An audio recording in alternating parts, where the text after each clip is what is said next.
ছিল দেয় নাই। এই ফেরাউনের লাশটা আমি নিজে দেখে এসেছি, শুটকি হয়ে আছে, একটা শুটকি মানুষ হুমকি ধামকে দিত মিশরে, আমি বড় রব এই বলে চিৎকার করত, কিন্তু তার সব শক্তিটারও শেষ করে দিল কে? নমরুদকেও আল্লাহ ছেড়ে দেয় নাই, ছেড়ে দিছে? কথা বলেন। আল্লাহ নমরুদকে কোনো কামান দিয়ে, তলোয়ার দিয়ে, ফেরেশতা বাহিনী দিয়ে মারে নাই, নমরুদকে মেরেছে আল্লাহ ল্যাংড়া মশা দিয়ে। ওই আল্লাহর শক্তি আগের মতো আছে না নাই? ওই আল্লাহর ক্ষমতা আগের মতো আছে না নাই? এজন্য আল্লাহ সব সময় ধরে না, ধরলে ছাড় দেয়, ছেড়ে দেয় না। তিনি ভুলে যায় না, তার এলেমে সব থাকে। এজন্য ভরসা রাখতে হবে কার উপর? চাইতে হবে কার কাছে? আমাদের যত চাওয়া, সব চাওয়াকে যদি তিনি পাওয়াতে রূপান্তরিত করে দেয়, তারপরেও তার ধনভাণ্ডারের কিছু কমবে? সুবহানাল্লাহ পড়বেন না? এজন্য কার কাছে চাইবেন? চাইলেই আল্লাহ খুশি। ইন্নাহু মান লাম ইয়াসআলিল্লাহা ইয়াগদাবা আলাই। যে বান্দা আল্লাহর কাছে চায় না, তারে আল্লাহ পছন্দ করে না। আর যে বারবার বারবার বারবার আল্লাহর কাছে যায়, সে আল্লাহর কাছে প্রিয় হয়ে যায়। চাইবেন তো বেশি বেশি, নিজের জন্য চাবেন, অন্যদের জন্যও চাবেন। নিজের জন্য দোয়া করবেন, অন্যদের জন্যও করবেন। অনেকে বলে হুজুর আমারটা আমি করুম, আমি আরেকজনের জন্য করুম কেন? এরকম আছে না নাই? না, আরেকজনের জন্য দোয়া করলেও লাভ। আপনি যখন অন্য কারোর জন্য দোয়া করেন, তখন ফেরেশতারা বলে আল্লাহ ওয়ালাকা ওয়ালাহু বিমিসলিন, সে তার ভাইয়ের জন্য যেই দোয়াটা করেছে, এই দোয়া যদি তার দরকার হয়ে থাকে, তাহলে এই দোয়াটা তার জন্য আগে কবুল করে নাও। আপনি দোয়া করলেন আল্লাহ আমার ভাইরে তুমি মাফ করো, ফেরেশতারা বলবে আল্লাহ যিনি দোয়া করতেছে আগে তারে মাফ করো। আপনি দোয়া করলেন আল্লাহ আমার বোন অসুস্থ, সুস্থ করো, ফেরেশতারা বলবে আল্লাহ যিনি দোয়া করতেছে ওনার যদি কোনো অসুস্থতা থাকে আগে তারে সুস্থতা দিয়ে দাও। তাহলে অন্যের জন্য দোয়া করলে লাভ আছে না নাই? আমরা অনেকে অন্যের ভালোটা দেখতে পারি না, আছে না নাই? খালি নিজেকে নিয়ে ব্যস্ত। কেউ যাতে আমার চেয়ে আগাতে না পারে, কিভাবে ওরে নিচের দিকে নামানো যায়, এরকম টেন্ডেন্সি আছে না নাই? মনে রাখবেন, অন্যের জন্য গর্ত খুললে ওই গর্তে আপনাকে আগে পড়তে হবে। আমাদের অনেকের এরকম মানসিকতা, অন্যের ভালো, অন্যের উন্নতি, ডেভেলপমেন্ট আমরা সহ্য করতে পারি না। এজন্য আমাদের বাংলাদেশের জাতীয় খেলা হাডুডু। জাতীয় খেলার নাম খেলেননি আপনারা? কেউ সামনে যাইতে চাইলে ওর ঠ্যাং ধরে পিছনে নামাইতে হয়। কথা বলেন। কেউ যাতে উপরের দিকে উঠতে না পারে, উঠলে ওরা ধরে নামা। হাডুডু খেলায় যেমনি কেউ সামনে যেতে চাইলে টেনে হিচড়ে সবাই পেছনে নামায়। তো এটা যেন আমরা না করি, আমরা যেন আল্লাহর উপর ভরসা রাখতে পারি। আল্লাহ তুমি তৌফিক দাও। আরো জোরে পড়ছি আমিন। আমরা এখন যে বইটা থেকে কয়েক মিনিট কথা শুনবো, বইটার নাম সবাই বলেন। আরো জোরে। এই বইটার ভিতরে কোনো ভুল আছে? সন্দেহ আছে? সংশয় আছে? পৃথিবীতে যত কোরআন আছে সব কোরআনের এই নুসখা, এগুলোকে বলে নুসখা। কি বলে? নুসখা। ইংরেজিতে বলে স্ক্রিপচার। এই স্ক্রিপচারগুলোকে যদি আগুন দিয়ে জ্বালিয়ে দেয় কেউ, তাহলে পৃথিবী থেকে কোরআন দূর হয়ে যাবে? কথা কন। যদি আগুন লেগে ধ্বংস হয়ে যায়, ধ্বংস হয়ে যায়, যদি আগুন লেগে যায় পুড়ে যায় পৃথিবীর সব বইয়ের দোকান, বিশ্ব থেকে হারাবে না পবিত্র কোরআন, বিশ্ব থেকে হারাবে না পবিত্র কোরআন। ঠিক কিনা? অসম্ভব। পৃথিবীর সব লাইব্রেরি আপনি জ্বালায় দিতে পারেন, সব জ্বালায় দিতে পারেন, এই কোরআনও জ্বালায় দিতে পারেন, কিন্তু কোরআনকে পৃথিবী থেকে নিশ্চিহ্ন করে দেয়া যাবে। কারণ কোরআন শুধু সাদা কাগজের এই নুসখার ভিতরেই ছাপা হয় না, এটা মানুষ হৃদয়ে সিনার ভিতরে ধরে রাখে, মুখস্থ করে রাখে। এই যে আসতেছে রমজান মাস, হাফেজ সাহেবরা মুখস্থ পড়াবে না দেখে দেখে? কথা বলেন। তার মানে সিনার ভেতরে কোরআন আছে না নাই? 200 বছরের পরাধীনতার জিনজির ছিল আমাদের এই পাক ভারতে। ব্রিটিশরা যখন চলে যায়, তারা একটা কমিটি করে দিয়েছিল, 11 সদস্যের কমিটি। তাদের দায়িত্ব ছিল যে দেখো তো কোরআন থেকে কিভাবে আলাদা করা যায়। তারা বললে একটাই উপায়, যত কোরআন আছে সব জ্বালায় দেন, যত কোরআন আছে সব তাহলেই কোরআন থেকে আলাদা। পরে রিপোর্টটা ঠিক আছে কিনা দেখার জন্য তারা 3 ডবল লোক পাঠালো, 33 সদস্যের আর একটা কমিটি পাঠালো ইংল্যান্ড থেকে। তারা বিভিন্ন জায়গায় মুসলমানদের অ্যাক্টিভিটিস অবজারভেশন করে তারা রিপোর্ট করলো যে previous report was absolutely wrong. আগের রিপোর্টটা ভুল ছিল, কারণ the people of Indian subcontinent they just don't print Quran in book, they memorize the holy Quran in their heart. তারা কাগজে কোরআন শুধু লিখে রাখে না, তারা সিনার ভিতরে ধরে রাখে। তার মানে কোরআন জ্বালিয়ে দিলে কোরআন দূর করা যাবে না। মুমিনের হৃদয়ের ভেতরে কোরআন আছে না নাই? সব হাফেজদেরকে হত্যা করতে হবে, প্রতিটা মুমিনকে হত্যা করতে হবে। একটা মুমিন বেঁচে থাকা পর্যন্ত আল্লাহর কোরআনকে দুনিয়া থেকে নিশ্চিহ্ন করে দেওয়া যাবে না, অসম্ভব। এটা আল্লাহর ওয়াদা, ইন্না নাহনু নাযালনা যিকরা ওয়া ইন্না লাহু লাহাফিজুন। আমি নিজে এই কোরআন নাজিল করেছি, আমি নিজে আল্লাহ এটার সংরক্ষণের হেফাজতের দায়িত্ব নিয়েছি। চিল্লায় বলেন ঠিক কিনা? পৃথিবীর কোনো ধর্মগ্রন্থ এইভাবে মুখস্থ করে রাখা যায় না, শুরু থেকে শেষ পর্যন্ত রাখা যায়? বেদ, রামায়ণ, মহাভারত, ত্রিপিটক, দীঘানিকায়া, ইয়াহাবিস্ট, জিন্দাবেস্তা, তাওরাত, ইনজিল, পৃথিবীর কোনো ধর্মগ্রন্থ মুখস্থ রাখা যায়? পৃথিবীর কোনো ধর্মগ্রন্থের হাফেজ আছে? কোরআনের হাফেজ আছে না নাই? কয় কোটি লাগবে আপনার? সুবহানাল্লাহ কইবেন না? কোটি ছাড়িয়ে গেছে। আলহামদুলিল্লাহ পড়েন। এটার printed translation of the meaning of the holy Quran, বিভিন্ন ভাষায় এটা ট্রান্সলেশন শত ছাড়িয়ে গিয়েছে। গোটা বিশ্বে ছড়িয়ে যাচ্ছে কোরআন। আর এই কোরআন পড়ে পড়ে, কোরআন জেনে জেনে লোকজন মুসলমান হয়ে যাচ্ছে। আলহামদুলিল্লাহ পড়েন। 3-4 সপ্তাহ আগের ঘটনা, একজন ডাচ পলিটিশিয়ান যে কোরআনকে গালি দিয়েছিল, this Quran is a poison, এই কোরআন নাকি একটা বিষ, ইসলাম ইজ এ লাই, ইসলাম হচ্ছে একটা মিথ্যা ধর্ম, সে গালি দিয়েছিল। কিন্তু পরে যখন কোরআন পড়া শুরু করলো, সে কোরআনের প্রেমে প্রেমিক হয়ে কালিমা পড়ে 4 সপ্তাহ মানে 1 মাস আগে সে ইসলামের সুশীতল ছায়ার ভেতরে এসে মুসলমান হওয়ার ঘোষণা দিয়ে দিয়েছে। এভাবে যারাই কোরআনের প্রেমে পড়ে তার হৃদয়টারে আলোকিত করে দেয় কে? এজন্য কোরআনের সাথে সম্পর্ক বাড়ানোর দরকার আছে না নাই? এই কোরআন পড়লে সওয়াব, ধরলে সওয়াব, শুনলে সওয়াব, মানলে সওয়াব, এই কোরআনের জন্য মরলেও সওয়াব। এজন্য কোরআনের সাথে সম্পর্ক বাড়াতে রাজি আছেন? প্রতিদিন কোরআন পড়বেন তো? বঙ্গানুবাদ পড়বেন? বাংলায় আল্লাহ কি বললো জানার দরকার আছে না নাই? আমরা অনেকেই বঙ্গানুবাদ পড়ি না। মাতৃভাষায় কোরআনকে জানতে হবে, আপনার নিজের ভাষায়। You have to know the holy Quran in your own mother tongue. আপনার নিজের মায়ের ভাষা কোনটা? জোরে খোকা, আরো জোরে খাও, বাংলা। এই বাংলায় জানতে হবে আমাদের। রাজি আছেন? আল্লাহ তুমি তৌফিক দাও। আমি আমার খুতবার শুরুতে সূরাতু আদ-দুহা তেলাওয়াত করেছি, মুখস্থ আছে না অনেকের? কার কার মুখস্থ নাই দেখি আত্মলুক্কা। হ্যাঁ, অল্প কয়েকজনের মুখস্থ নাই, বেশিরভাগই আলহামদুলিল্লাহ পড়েন। এই সূরাটা কোরআনের 30তম পারার একটা সূরা, 93 নম্বর সূরা, মাক্কি সূরা। কি সূরা? এই সূরার আয়াত সংখ্যা 11টি। চিৎকার করে বলেন কয়টি? সূরাটার নাম হচ্ছে সূরাতুদ দুহা। সূরাটার নাম সবাই বলেন। সবাই বলছেন?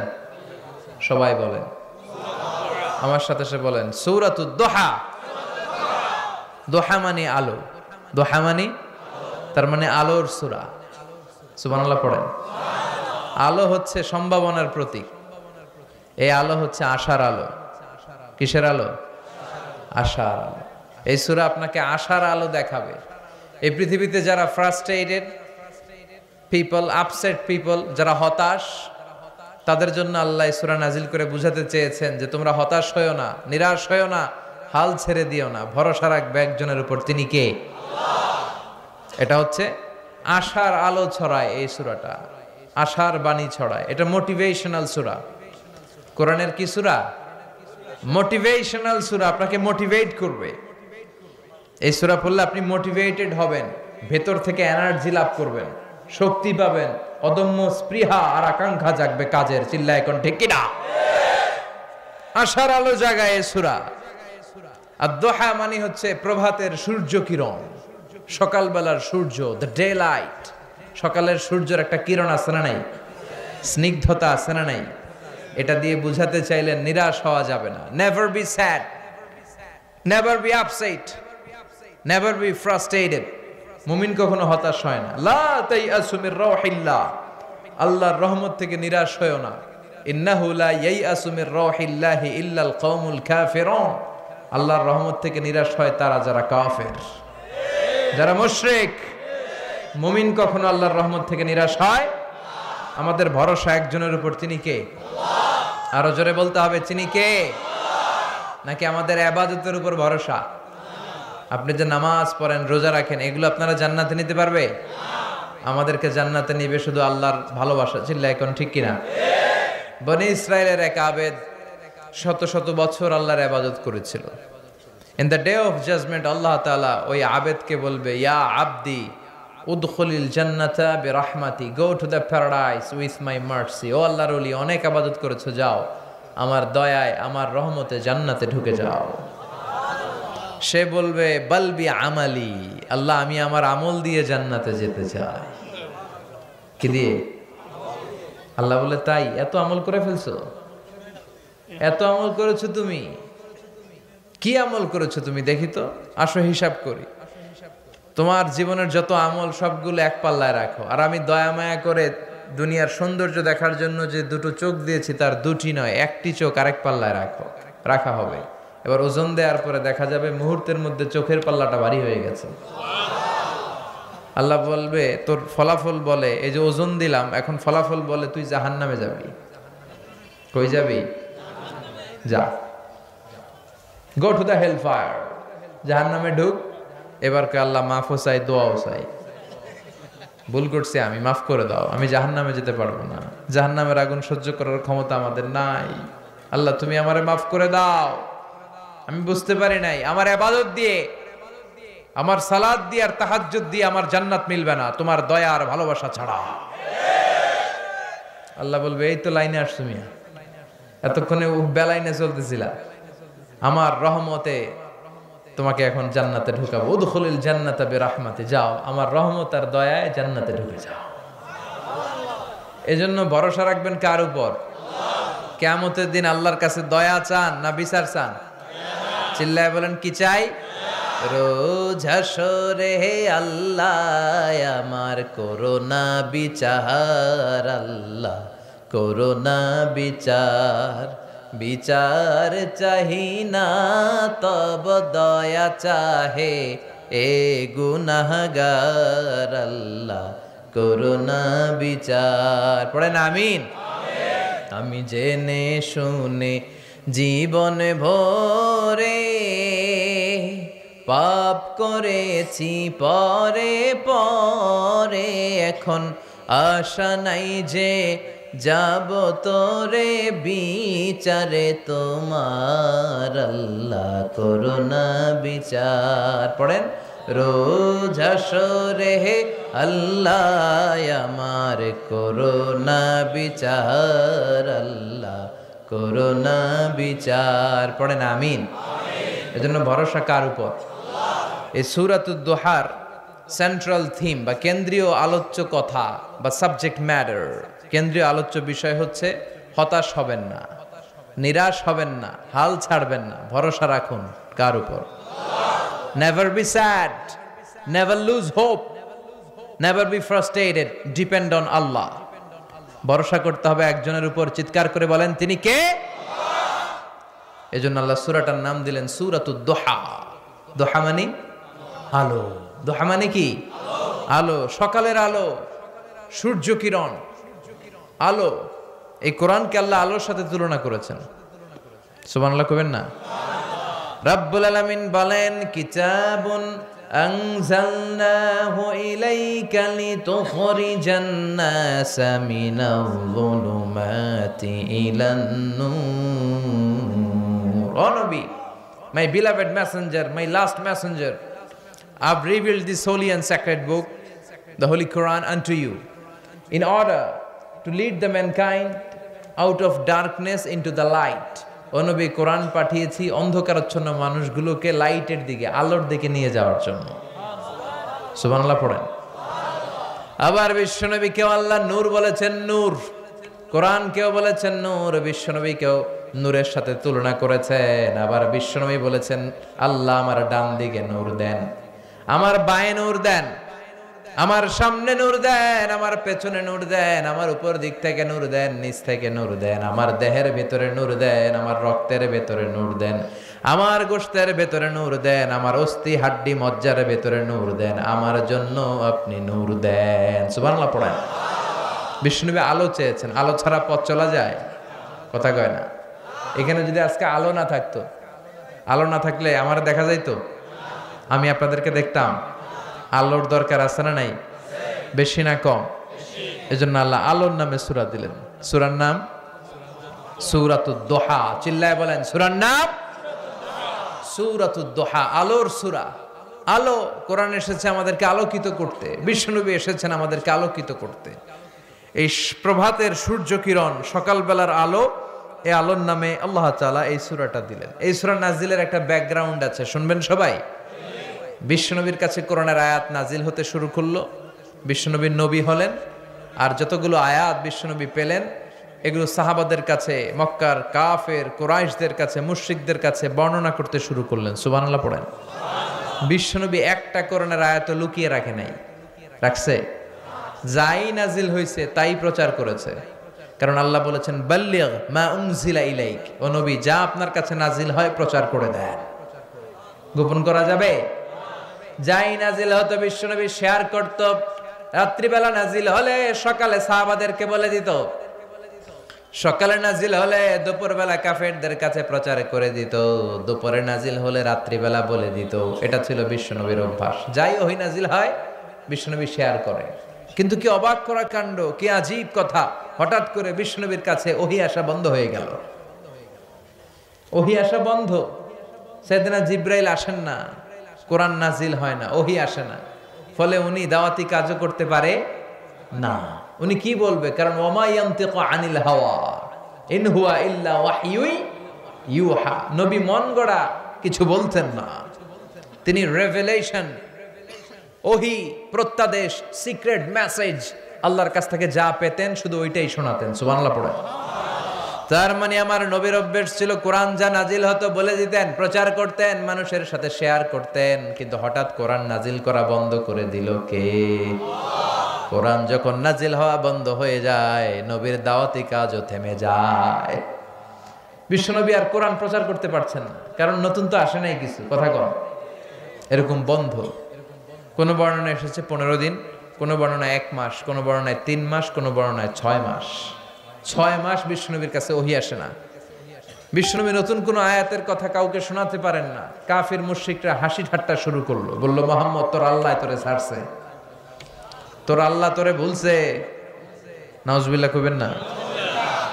সবাই ঠাট্টা শুরু করে দিল, মুহাম্মাদের আল্লাহ মুহাম্মদরে ভুইল্লা গেছে, মুহাম্মাদের আল্লাহ মুহাম্মদরে ছেড়ে দিয়েছে। বিশ্বনবীর চাচী আবু লাহাবের স্ত্রী উম্মে জামিল এসে বলে, ও মুহাম্মদ, তোমার শয়তানটা তোমার কাছে আসে না কেন? শয়তান দিয়ে তিনি জিবরাইল আলাইহিস সালামকে বুঝিয়েছেন। নাউজুবিল্লাহ পড়েন। কিরে মুহাম্মদ, তোমার শয়তানটা আসে না তোমার কাছে? তোমার আল্লাহ তোমারে ভুলে গেছে, আল্লাহ তোমারে ছেড়ে দিছে। নাউজুবিল্লাহ পড়েন। বিশ্বনবীর অন্তরে জ্বালা, বিশ্বনবী হতাশ। কিরে, আমার কোনো ভুল হলো নাকি? আমার কোনো অন্যায় হচ্ছে নাকি? আল্লাহ কোরআনের আয়াত ওহী হিসেবে নাজিল করছেন না কেন? আল্লাহ কি আমারে পছন্দ করে না? এরকম হতাশা মাঝে মাঝে আমাদের জীবনেও আছে না নাই? মাঝে মাঝে আমরা হতাশ হই, বলি, আল্লাহ আমার জীবনে এত দুঃখ কেন? আমি কিছু পাইলাম না। এরকম লোক আছে না নাই? খালি অভিযোগ, খালি শুকরিয়া নাই, আছে না নাই? কই কিছু পাইলাম না, কিছু হইলাম না, আল্লাহ কিছু দিল না আমারে, খালি ওরে দেয়, ওরে দেয়, আমারে দেয় না কে? আছে না নাই? আল্লাহরে গালি মারে। বিষ্ণু বলেন, লা তানজুর ইলা মান হুয়া আ'লা মিনকা, তোমার চেয়ে যে ভালো আছে ওর দিকে তাকাও না। উনজুর মান হুয়া আসফালা মিনকা, তোমার চেয়ে যে খারাপ অবস্থায় আছে একটু তাকাও। তুমি যে অবস্থানে থেকে অসুখী, সন্তুষ্ট না, অনেকে এই অবস্থানে আসার জন্য চেষ্টার সংগ্রাম চালিয়ে যাচ্ছে। তোমার অবস্থানে আসাটা অনেকের কাছে স্বপ্ন, তারা স্বপ্ন দেখে যে তোমার জায়গায় পৌঁছবে। সুবহানাল্লাহ কইবেন না? শুকরিয়া নাই। এই কথা কিসের? কি হয়েছে আপনার? What happen to you? Stop. কোনো কথা নাই। আপনি যে জায়গায় আছেন এই জায়গায় পৌঁছার জন্য অনেকে সংগ্রাম করতেছে, আছে না নাই? তারপরও না শুকরিয়া করবেন না কেন? ঠিক যেই মুহূর্তে আমরা আলোচনা শুনতেছি আরামসে প্যান্ডেলের নিচে বসে, শীত না গরম না, আবহাওয়াটা সুন্দর না, ঠিক এই মুহূর্তে অনেকে হাসপাতালের বেডের মধ্যে শুয়ে শুয়ে মৃত্যুর প্রহর গুনছে।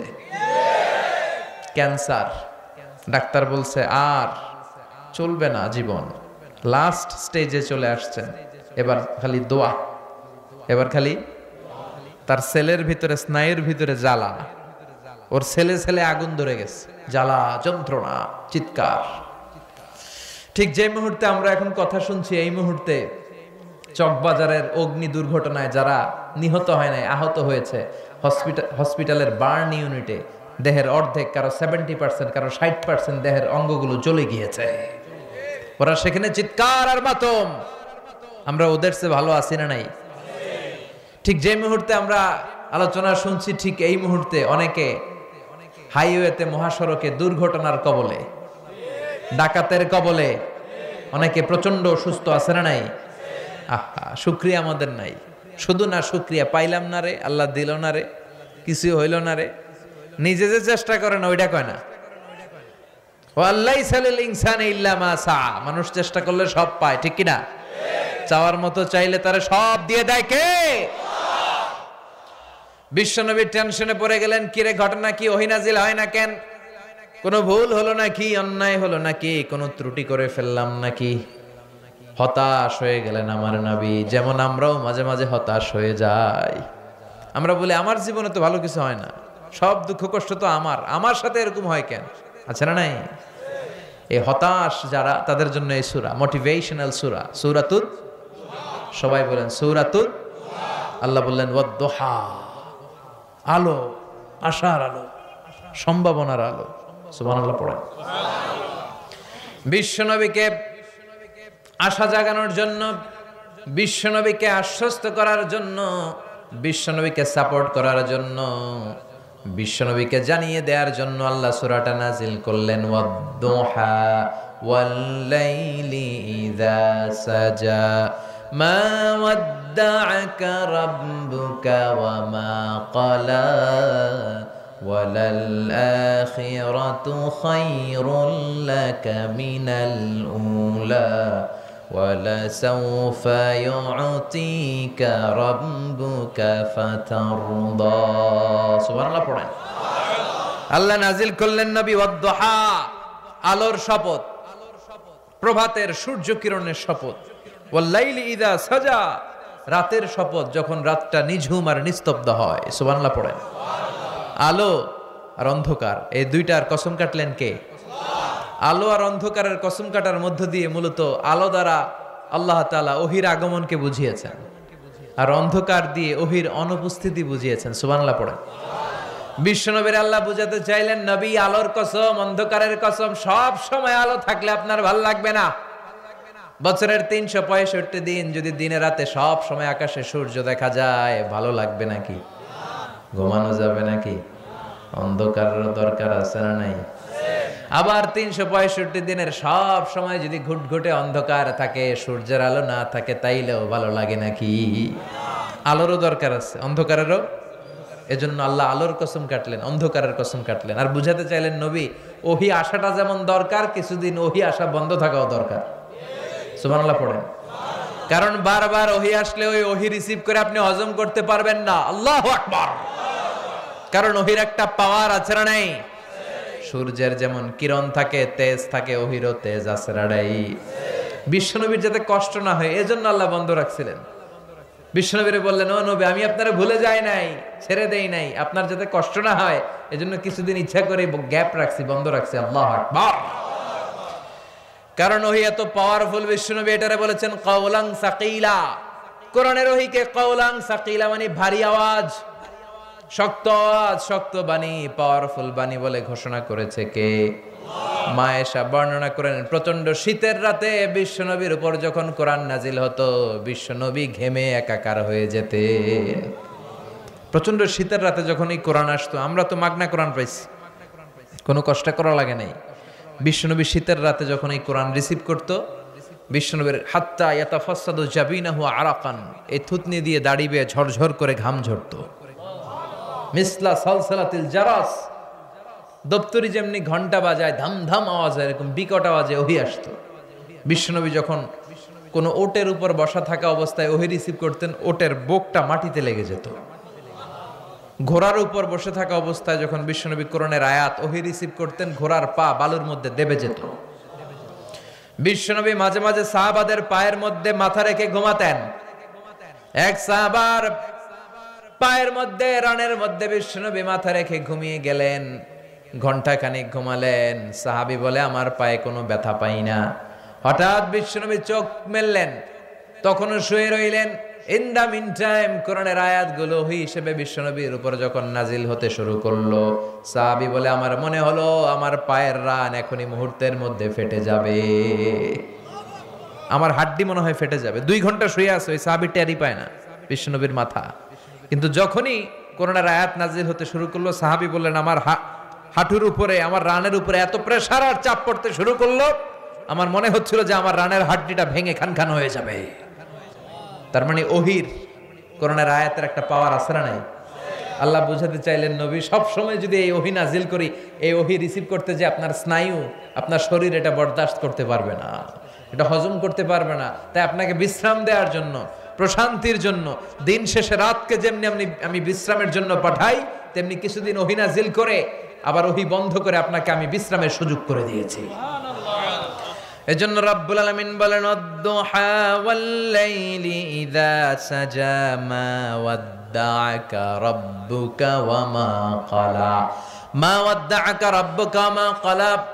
ও নবী, আপনার প্রভু আপনারে ভুলে যায় নাই, আপনারে উপর আপনার প্রভু অসন্তুষ্ট হয় নাই, আপনারে ছেড়ে দেয় নাই, ভুলে যায় নাই, অসন্তুষ্ট হয় নাই। বরং যারা আপনারে গালি দেয় আমি তাদের উপর অসন্তুষ্ট হয়েছি।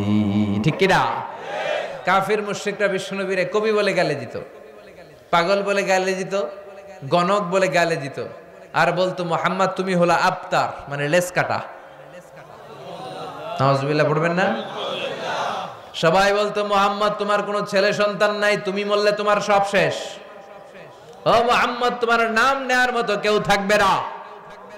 বিশ্বনবীর 3টা ছেলে ছিল, ছোট্ট বয়সেই কেড়ে নিল কে? 4টা মেয়ে বেঁচে ছিল, জাইনাব, রুকাইয়া, উম্মে কুলসুম, ফাতিমা। বিশ্বনবীর 4 জন মেয়ে ছিল, কোনো ছেলে সন্তান বেঁচে ছিল না। এজন্য কাফেররা বলতো মুহাম্মদ আনতাল আবতার, তুমি লেস কাটা, তুমি লেস কাটা, তোমার বংশ নির্বংশ হয়ে যাবে, তোমার ছেলে নাই, তোমার নাম নেয়ার মতো কেউ নাই। আল্লাহ বললেন নবী ইন্না শানিয়াকা হুয়াল আবতার, যারা আপনারা লেস কাটা বলে ওরাই লেস কাটা, ওদের বংশ আমি নির্বংশ করে দেব। বিশ্বনবীর বিরুদ্ধে যারা কথা বলে ওরা পিতৃ পরিচয়হীন জারদ সন্তান, চিল্লায় বলেন ঠিক কিনা?